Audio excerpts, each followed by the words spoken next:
Assalamualaikum warahmatullahi wabarakatuh. Sahabat Muslim, pada kesempatan kali ini kita akan membicarakan tentang sebuah topik, yakni menjadi pionir dalam kebaikan. Sahabat Muslim, disebutkan dalam sebuah hadis yang diriwayatkan oleh Imam Ahmad. Beliau mengatakan, telah menceritakan kepada kami Muhammad ibnu Ja'far, telah menceritakan kepada kami Syu'bah dari Aun ibnu Abu Juhaifah, dari Al-Munzir ibnu Jarir, dari ayahnya yang mengatakan bahwa ketika kami bersama Rasulullah SAW di suatu pagi, tiba-tiba datanglah kepada Rasulullah SAW suatu kaum yang tidak beralas kaki dan tidak berbaju. Mereka hanya mengenakan kain abaya. Masing-masing dari mereka menyandang pedang. Sebagian besar dari mereka berasal dari Mudar, bahkan seluruhnya dari Mudar. Maka melihat seperti itu, berubah wajah Rasulullah karena melihat keadaan mereka yang mengenaskan karena kefakiran mereka. Kemudian Rasulullah masuk dan keluar, lalu memerintahkan kepada Bilal agar diserukan azan dan dirikan sholat. Lalu Rasulullah SAW selesai sholat, beliau berkhutbah.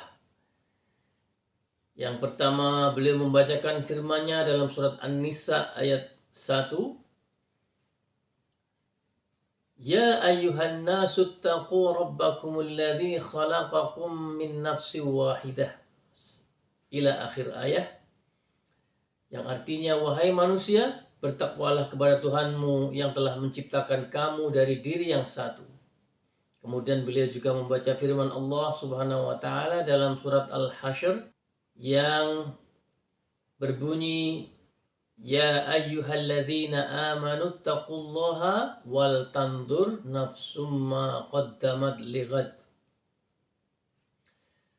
Wahai orang-orang yang beriman, bertakwalah kalian kepada Allah, dan hendaknya setiap diri memperhatikan apa yang telah diperbuatnya untuk hari esok atau akhirat. Surat Al-Hasyr ayat 18. Kemudian Rasul berkata, hendaklah seseorang bersedekah dengan uang dinarnya, dengan uang dirhamnya, dengan sok jawawutnya, dengan sok buah kurmanya. Hingga Nabi SAW bersabda bahwa sekalipun dengan separuh biji kurma. Maka datanglah seorang lelaki dari kalangan Ansar dengan membawa kantong yang telapak tangannya hampir tidak mampu menggenggamnya. Bahkan memang tidak dapat menggenggamnya. Kemudian orang lain pun mengikuti jejak orang tersebut. Hingga aku, maksudnya perawi yang meriwayatkan hadis ini, melihat dua tumpukan makanan dan baju. Dan kulihat wajah Rasulullah SAW berseri, seakan-akan berkilauan cemerlang. Lalu beliau bersabda, Man sanna fil islami sunnatan hasanatan, falahu ajruha wa ajru man amila biha ba'dihi. Min ghairi ayyang qusa min ujurihim syai'un. Wa man sanna fil islami sunnatan sayyi'atan kana alaihi wizruha wa wizru man amila biha ghairi ayyanqusa min auzarihim syai'un. Barang siapa yang memulai atau memprakarsai perbuatan yang baik dalam Islam, maka baginya pahala perbuatannya dan pahala orang-orang yang mengikuti jejaknya sesudahnya tanpa mengurangi sesuatu pun dari pahala mereka. Dan barang siapa memprakarsai perbuatan yang buruk dalam Islam, maka dia mendapat dosanya dan dosa orang-orang yang mengikuti jejaknya tanpa mengurangi dosa mereka sedikit pun.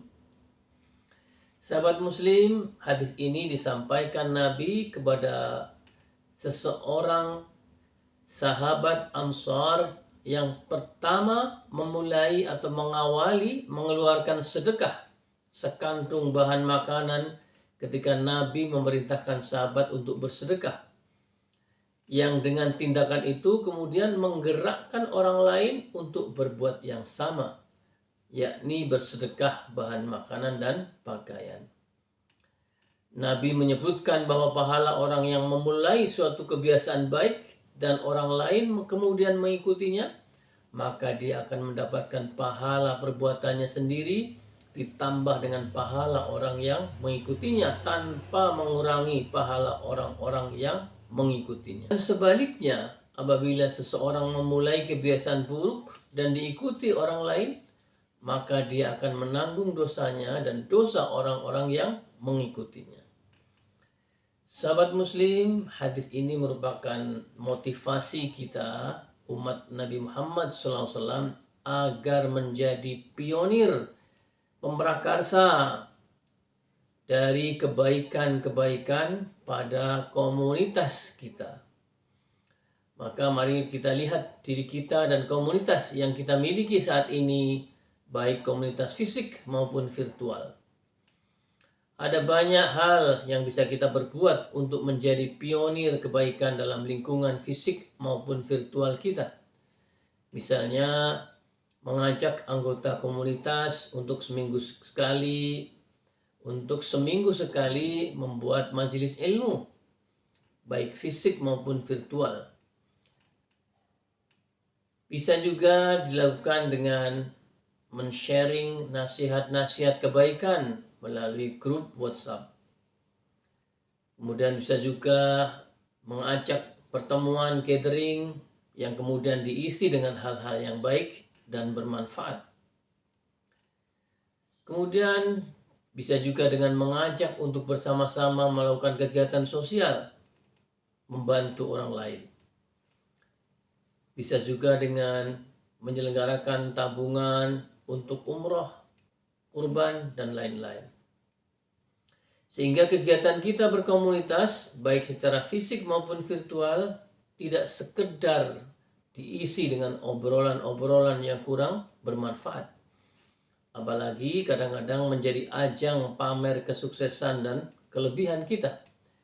Atau kadang-kadang obrolan-obrolan yang saling mengejek, saling bully, yang pada akhirnya akan meninggalkan luka, sakit hati, dan kebencian. Dan jangan sampai pula kita menggunakan forum komunitas kita untuk mengajak kepada kegiatan yang menimbulkan dosa, yang kita pun akan menanggung dosa-dosa orang yang mengikutinya. Sahabat Muslim, sekali lagi mari kita menjadi pionir-pionir kebaikan dalam kehidupan kita.